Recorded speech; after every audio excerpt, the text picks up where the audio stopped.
So number 44, donate blood, is not gonna happen. It's not gonna happen. Today, I'll tell you the story. My day wasn't good, so let me tell you the story. I woke up and went to go grocery shopping, and out in front of one of the stores was the American Red Cross van. And so I was like, okay, here is my opportunity to complete one of the things I would like to do this year. So I go in and I talk to the receptionist woman, and she tells me that, I hadn't eaten anything yet today.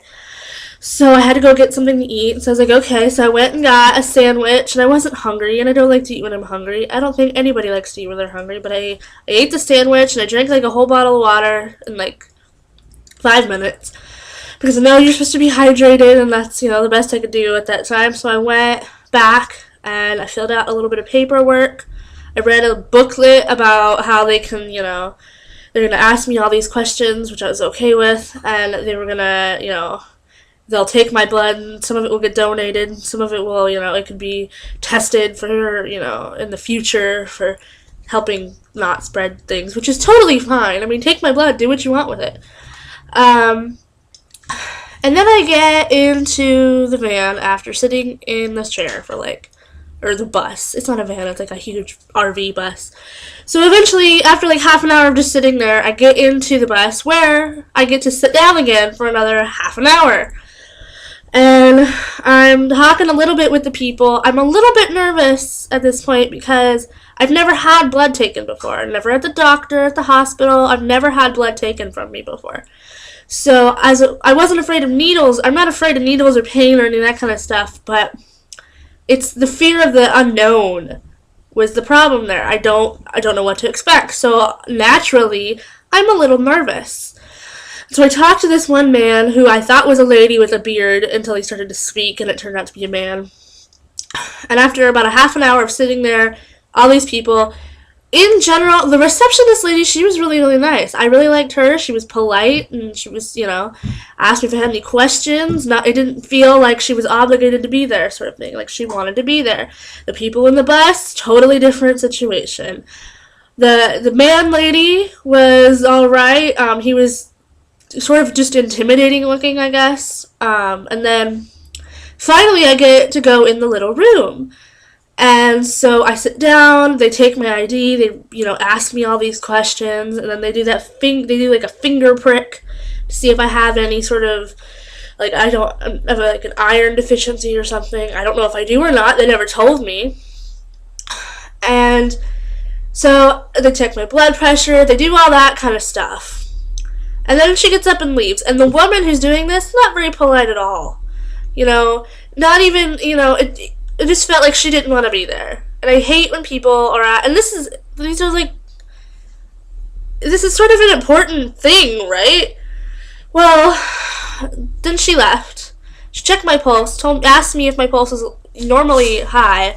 And I was like, yeah, on average, my pulse is a little bit higher. And then I'm thinking, on top of which, I'm also nervous, and at this point, I have to pee so bad from drinking that water so quickly, so I'm like, great, I'm going to have to sit here for another half an hour. Eventually, they're going to lay me down on that bed, which sort of freaks me out a little bit.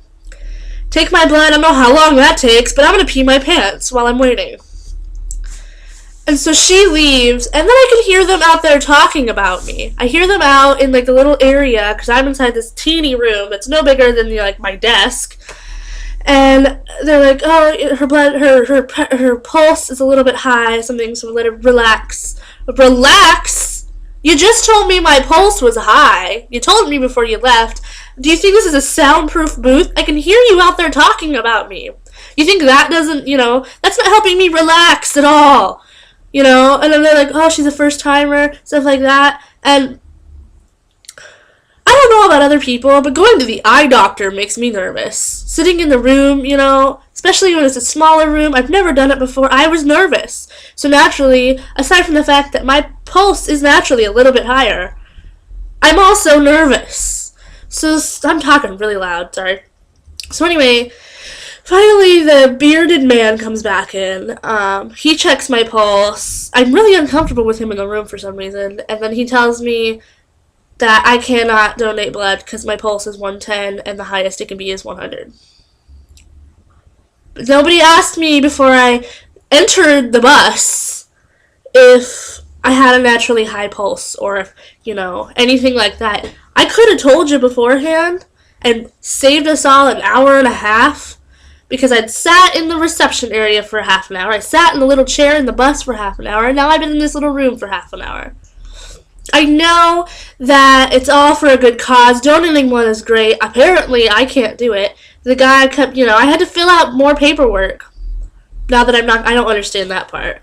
I don't know why they couldn't have filled out something saying, oh, she couldn't. I don't know why I had to do anything.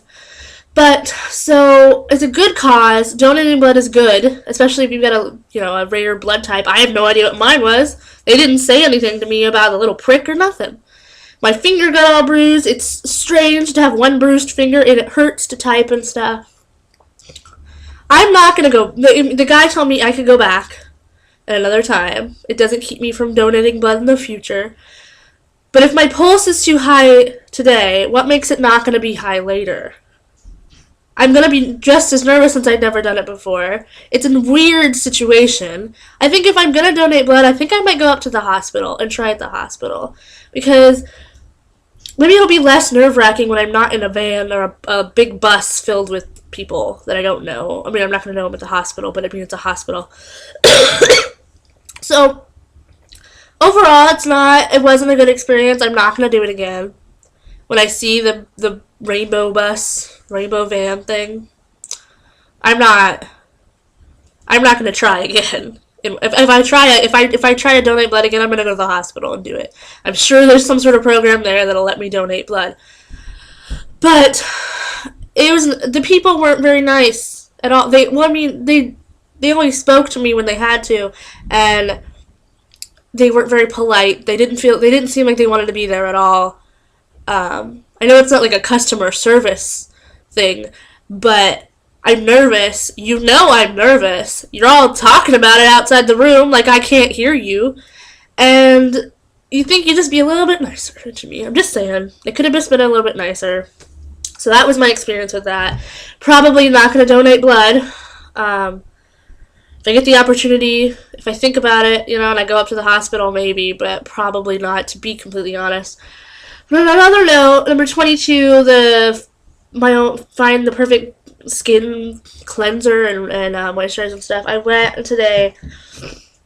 I bought a new face wash. I like exfoliants. I'd exfoliate my skin every single day. I like it. So I bought an exfoliating. The face wash I have now stinks. I don't like it. But that was my experience with the American Red Cross. And they're great. I'm sure they're great people in general, but not the ones that I had to deal with today. So, I didn't even get to answer questions. I was kind of looking forward to it. I wanted to know what they asked. I'm sure I could Google it, but yeah, so. I didn't donate blood. I did get a finger prick, though. Have a good day. I'll see you tomorrow.